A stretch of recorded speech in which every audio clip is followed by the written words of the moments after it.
bizler de en azından o güzel duygularını diline dökerek birkaç kelam etmesi için bizleri kırmayan değerli büyüğümüz, Vali Yardımcımız, Sayın Valimiz Şükrü Çakır Beyefendi'yi alkışlarımızla konuşmasını yaptık üzere huzurlarınıza davet ediyoruz.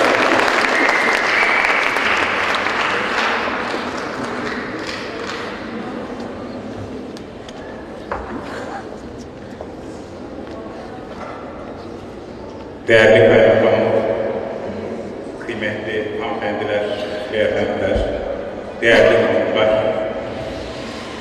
Yörük Türkmenleri'nin bir arada olduğu bu güzel salonda, bu güzel insanları saygıyla, sevgiyle selamlıyorum.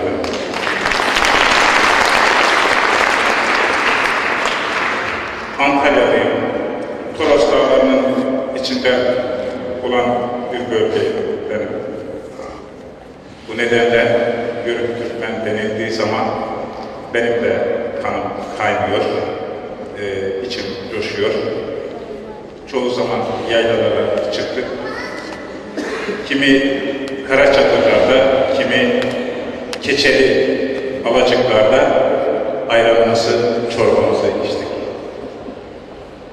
Efendim, mübarek bir elle Anadolu'nun dağına, tepesine, ovasına, yaylasına serpilmiş Bayaklı, Kırgızlı, Dodurgalı, Danışmentli, Yazırlı, Bayatlı bir sürü boy ismiyle, bir sürü soy ismiyle bin yıllardır Yörük Türkmenleri Anadolu'da yaşayıp geliyorlar. İstiklal Harbi'nde bir kırılma geçirdi Gazi Mustafa Kemal Atatürk. Yörük Türkmenlerinin de büyük bir desteğiyle Kurtuluş Savaşımızı, istiklalimizi kazanarak Cumhuriyet'in kurulmasını, Cumhuriyeti Türk milletine hediye etti. O güzel insan işte Toroslar'da hala bir çadır varsa, Yörük çadırı varsa, bu çadırda duman hala tütüyorsa Türk milletini dünyada hiçbir güç yıkamaz diyor. Belki bugün o çadırlar çok kurulmuyor. Belki 12 ay boyunca kış yaz çadırlarda değiliz. Ama o çadırlarda doğmuş gençler, insanlar bugün kentlerde fabrikalar yönetiyorlar. Okullarda eğitim yapıyorlar. Spor alanlarında spor yapıyorlar. Üniversitelerde bilim yapıyorlar. Artık dünün dağlarda, yaylalarda sürekli oturan, gezen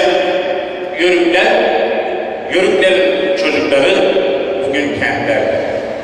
Kentler de bizim. Kentlilik de bizim. Sadece Yörüklükte kalmıyor. Çünkü dünya bir değişim geçiriyor.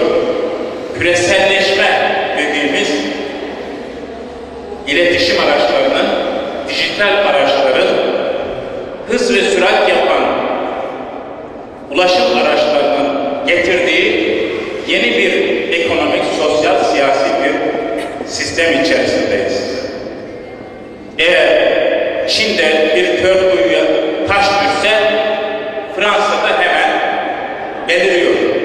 Ya da Anadolu'nun herhangi bir sokağında biz öksürsek Amerika'da birisi de duyuyor.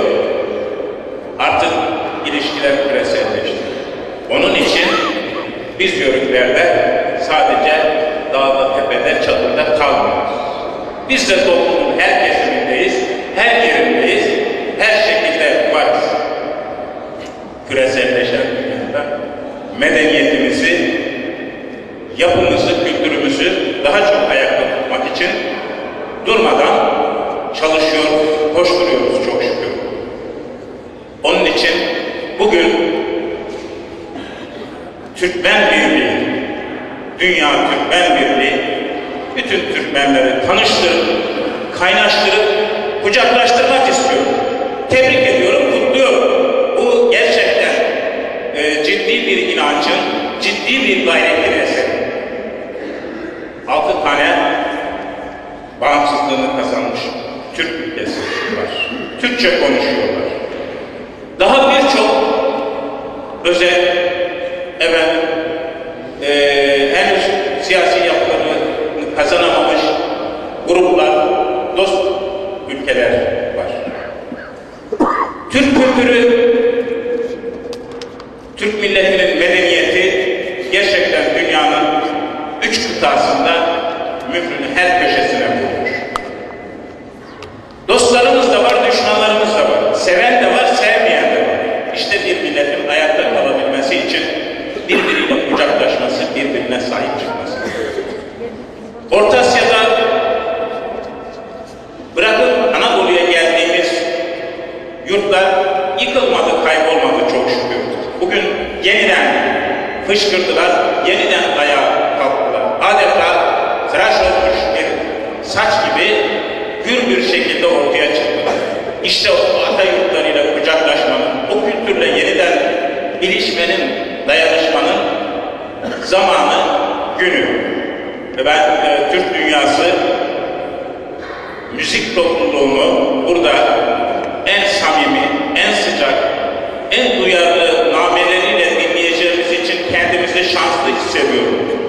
Böyle bir günde aramızda bulunmaktan ve bu güzelliği paylaşmaktan gerçekten büyük mutluluk duyuyorum.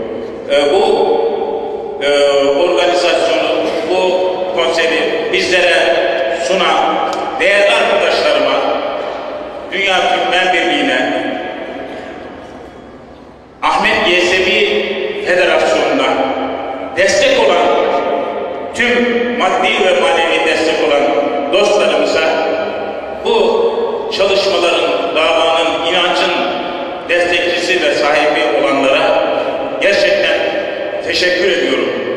Şahsım adına, Yörük Türkmenler adına, Türkmen Birliği adına. İnanıyorum ki programda çok değerli sanatçılar, gerçekten bilmemiz ve kulağımızla, gönlümüzle duymamız ve hissetmemiz gereken sesler var, sanatlar var, incelikler var.